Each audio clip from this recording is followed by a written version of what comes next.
Salahuddin el-Ayyubi bir gün cuma nasihat etegen zamanna alim kişide bulgan, bek ilmuda bilegen alim adam bulgan, daim uzun vaktisin ilmuga bağışlagan bulgan. Son o aytkan, ya Salahuddin, bu Sürmallar Masjid-ül Aksa'da incinip dura, zulmün ütubunna. Sen şu anı hayin etmek mi, usna işleme gerek, sen hep ustazlara aytkan zamanna Salahuddin ilmini koyup bakkan Masjid-ül Aksa'nı hayin etmeye. Salahuddin bir gün nasihat etip duragan zamanla meclitinna bir cahil ulan turup aytti dey, ya Salahuddin, kaçan mı olgunçaga biz şulay turarbiz, Masjid-ül Aksa'nı bu Müslümanlar cuhuklardan, kafirlerden kolundan çıkarıp almaga nege varmay bizde, kıççırıp sorav verdi dey, hutbasını bölüp. Salahuddin el-Ayyubi onu bergen soravuna bir de cevap vermeyip ısıp kaldı, toktak kaldı da bayta. Cevap vermedi dey, uzattı dey kalamın. Ertengi namaz bolgan. Ertengi namazga Salahuddin el-Ayyubi gelgen zamanna burulu iverip namaz kılıp bitkenden son soragan, şu cuma gün maga şu soravunu bergen ulan şunlar ertengi namazda meclitte var mı de baytkan. Kara kızal degen, karasa o yaş meclitte yok. Aytkan, biz Masjid-ül Aksa'nı açıp alıp kaytarıp bolmayacakbız. Bizim mecitlerge cuma namazlarga yürüyganına gimik ertengi namazlarga müminler yürüygen bolmay turup Masjid-ül Aksa'nı almak yok. Son Salahuddin el-Ayyubi barda imamlarını, alimlerini çakırgan. Katlı buyruklar bergen. Savulay Şamlı içinna barda u Müslüman ülkelerde alimler vaazı nasihatlar etigiz, imamlar nasihatlar etigiz. Halk yürüsüme başlasın ertengi namazga, cemaat namazga de baytır. Salahuddin el-Ayyubi yanlış buyruğun berginçaga meclitte girse birgine bir sıdrası tolayı de bayta meclitni. Arada bir güller getken, alimler işleme başlagan, nasihatların köbetken, meclisler tıgılıp dolup,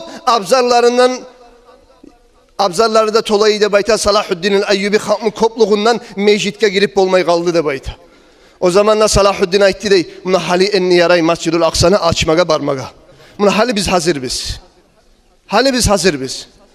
Ayavlu kardeşlerim, Gumuk'un cemaati, Buynaski şahar, Halimegavu şahar, Ekiyak'taki yurtlar, bizim cuma meclislerimizin halları ne çıktır? Cuma namazlarımızın halları ne çıktır? Aldığını İsrail'in premier ministri bolgan, katın işe ayta bolgan. Biz bu Müslümanlar Masjid-ül Aksa'nı alacaktan biz para katbız. Onlar ertengi namazına, cuma namazına gibi yürüyen bolgun çağa biz para katbız. Bizim kitaplarımızda yazılgan bu Müslümanlar ertengi namazga, cuma namazga gibi yürüyen bolgan zamanına Masjid-ül Aksa'nı bu Müslümanlar kaytarıp alacak deyip yazılgan kitaplarında. O selge zamanla bir barık karay deyip Müslümanlar kopsama bolup kalmayayım, ertengi namazlarda cemaatlar dedip cuhutlar her bir meclitlere verip meclitte halkına az olgan zamanı halde hıyli zamana para kat bizde böyle şey değil.